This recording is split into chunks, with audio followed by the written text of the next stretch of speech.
Bismillahirrahmanirrahim. Assalamualaikum warahmatullahi wabarakatuh. Halo anak-anakku kelas 7. Semoga kalian senantiasa sehat walafiat dan selalu dalam lindungan Allah Subhanahu wa Ta'ala. Jumpa kembali dengan Bu Haro di pelajaran pendidikan agama Islam dan budi pekerti. Anak-anak, kita awali pertemuan kita dengan berdoa. Bismillahirrahmanirrahim. Raditu billahi robba wa bil islami dina wa bi muhammadin nabiyya wa rasula. Rabbi zidni ilman warzuqni fahman. Amin. Di video kali ini kita akan belajar tentang hidup jadi lebih damai dengan ikhlas, sabar, dan pemaaf. Kompetensi dasarnya, terbiasa membaca Al-Quran dengan meyakini bahwa Allah mencintai orang-orang yang ikhlas, sabar, dan pemaaf. Tujuan pembelajarannya, peserta didik mampu mengidentifikasi hukum bacaan nun sukun dan tanwin dalam Al-Quran surat An-Nisa ayat 146, surat Al-Baqarah ayat 153 dan surat Ali Imran ayat 134,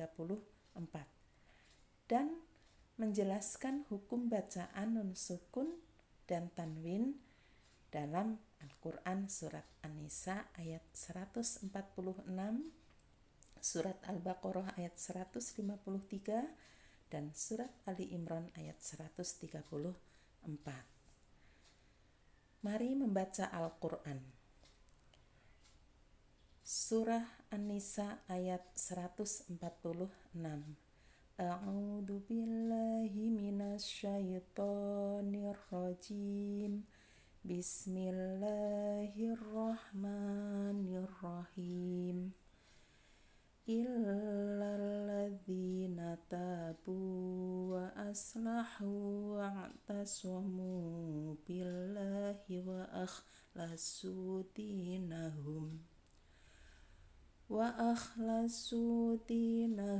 lillahi fa ulaika ma'al mu'minin wa sawfa yu'tillahul mu'minina ajran 'azima. Kemudian surat Al-Baqarah ayat 153. Bismillahirrahmanirrahim. Ya ayyuhalladzina amanu sta'inu bis-sabri was-shalah. Innallaha ma'as-sabirin. Yang ketiga, surat Ali Imran ayat 134. Bismillahirrahmanirrahim. Alladzina yunfiquna fis-sarra'i wad-dharra'i wal kadhiminal ghaidha wal 'afina 'anil nas wallahu yuhibbul muhsinin. Sekarang kita memahami hukum bacaan nun sukun atau tanwin. Apabila ada nun sukun atau tanwin bertemu dengan huruf hijaiyah, perlu kalian ketahui bahwa jumlah huruf hijaiyah itu ada 28. Apabila ada nun sukun atau tanwin bertemu dengan huruf hijaiyah, maka ketentuannya yang pertama, dibaca idhar apabila ada nun sukun atau tanwin bertemu dengan hurufnya idhar. Hurufnya idhar itu ada 6, yaitu alif. Alifnya ini alif yang bisa dibaca atau alif hamzah, ha, kho, ain, ghain, dan ha. Apabila ada nun sukun atau tanwin bertemu dengan hurufnya idhar yang ada 6, maka nun sukun atau tanwin dibaca jelas. Yang kedua, apabila ada nun sukun atau tanwin bertemu dengan huruf-hurufnya ikhfa. Hurufnya ikhfa itu ada 15. Apa saja? Ada huruf ta, sa, jim, dal, da, zai, sin, shin, sod, dot, to, do, fa, qaf, dan kaf. Ini adalah huruf-hurufnya ikhfa. Maka nun sukun atau tanwin tersebut dibaca samar. Yang ketiga, hukum bacaan idgham. Idgham ini ada 2 macam. Ada idgham bigunah, ada idgham bilagunah. Ketentuannya, apabila ada nun sukun atau tanwin bertemu dengan huruf ya, nun, mim, wawu, ini adalah hurufnya idgham bigunah. Maka nun sukun atau tanwin dilebur, ya, dileburkan atau dimasukkan dengan cara berdengung. Tetapi apabila ada nun sukun atau tanwin bertemu dengan huruf lam dan ro. Huruf lam dan ro ini adalah hurufnya idgham bilagunah. Maka nun sukun atau tanwin dimasukkan tanpa disertai dengan dengung. Kemudian iklab. Apabila ada nun sukun atau tanwin bertemu dengan hurufnya iklab. Hurufnya iklab itu hanya ada 1, yaitu huruf ba. Maka nun sukun atau tanwin dibaca beralih menjadi m. Nah, perhatikan contoh hukum bacaan nun sukun dan tanwin. Yang pertama, hukum bacaan idhar. Ketentuan yang pertama, apabila ada nun sukun atau tanwin. Tanwin itu bisa berupa fathah tanwin, domah tanwin, ataupun kasroh tanwin. Bertemu huruf-hurufnya idhar. Maka nun sukun atau tanwin dibaca jelas. Contohnya, min aqtor, rogodan haitsu, sawaun alaihim, tahtihal anhar.